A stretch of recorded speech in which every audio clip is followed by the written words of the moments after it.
पहलगाम में हुए आतंकी हमले के बाद देश भर में प्रदर्शन हुआ। लोग सड़कों पर उतरे। न सिर्फ हमले में शामिल आतंकवादियों का हिसाब करने की मांग की, बल्कि आतंक को जड़ से उखाड़ फेंकने की हुंकार भी भरी। पहलगाम, श्रीनगर, जम्मू, सोपोर, कुपवाड़ा, पुंछ में बड़ी संख्या में लोग सड़कों पर उतरे। कैंडल मार्च निकाला गया। आतंकवादियों के खिलाफ नारेबाजी की गई। सरहद पार पाकिस्तान में बैठे उनके आकाओं के खिलाफ नारे लगाए।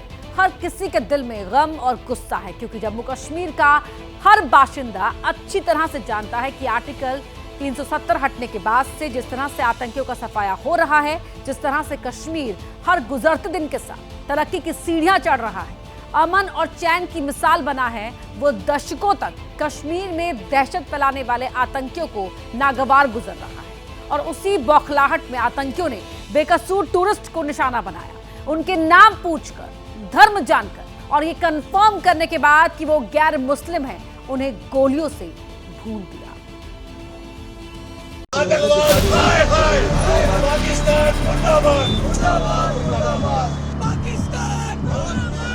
ये आक्रोश आतंक के खिलाफ है।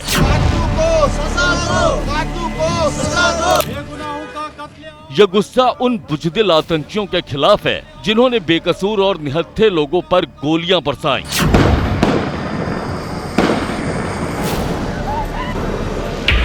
ये आवाजें सवाल पूछ रही हैं, चीख चीख कर कह रही हैं कि आखिर कब तक देश का मस्तक बेगुनाहों के लहू से लाल होता रहेगा। हम बचा देगा, कोई बात नहीं।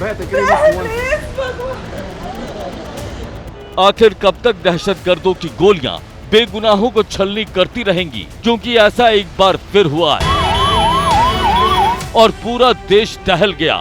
साइड में था, एक इंसान है, उसने उसको गोली मार दी। यहाँ पे उसने बोला कि आतंकियों ने धर्म पूछकर लोगों को मारा। एक पत्नी के सामने उसके पति को गोली मार दी। मुझे क्या बोलते भेलपुरी खाई थी, मेरा पति साइड में था, एक इंसान है, उसने उसको गोली मार दी। यहाँ पे उसने बोला कि शायद मुस्लिम नहीं है, उसने उसको गोली मार दी। इस महिला को सुहागन बने चंद दिन हुए थे और आतंकियों ने इसका सुहाग उजाड़ दिया। इनकी शादी चंद दिन पहले ही नेवी ऑफिसर विनय नरवाल से हुई थी।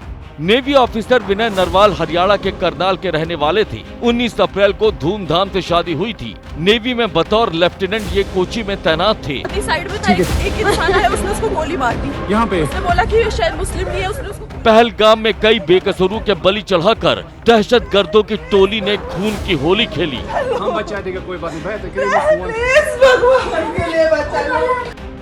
और उन बदनसीबों में से एक कानपुर के शुभम द्विवेदी भी थे। 31 साल के शुभम और उनके परिवार ने बुरे से बुरे सपने में भी नहीं सोचा था कि ऐसा अनर्थ हो जाएगा। कोई बात नहीं, हम हैं हमारे, आप टेंशन मत लो मैडम। इसी साल फरवरी में शुभम की शादी हुई थी। 2 महीने ही बीते थे। सीमेंट कारोबारी संजय द्विवेदी के बेटे शुभम 17 अप्रैल को परिवार के साथ घूमने के लिए जम्मू कश्मीर गए थे। 11 लोगों का ग्रुप था। मंगलवार को शुभम अपनी पत्नी के साथ घुड़सवारी करने गए थे और आतंकियों का शिकार बन गए। अभी 12 फरवरी को ही शादी हुई है, तो वो और उनकी वाइफ घुड़सवारी करते हुए गए हुए थे ऊपर। वहाँ पर जानकारी हम लोग को ऐसे हुई कि भाभी ने फ़ोन किया नीचे ताऊ जी को कि शुभम भैया को गोली मार दी है सर पर। ऐसा बताया जा रहा है कि नाम पूछने के बाद गोलीबारी वहाँ पर शुरू करी है और सर पे गोली मारी गई है।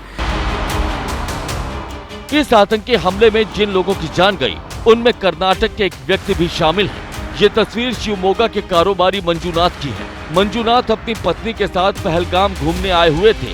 उनका 2 दिन पहले का एक वीडियो भी सामने आया है। मैं मंजूनाथ शिवमोगा कर्नाटक से, हम इंडियन ट्रैवल स्टोर्स में बुक करके कश्मीर प्रवास में आए हैं। अब हमारा कश्मीर ट्रिप का दूसरा दिन है।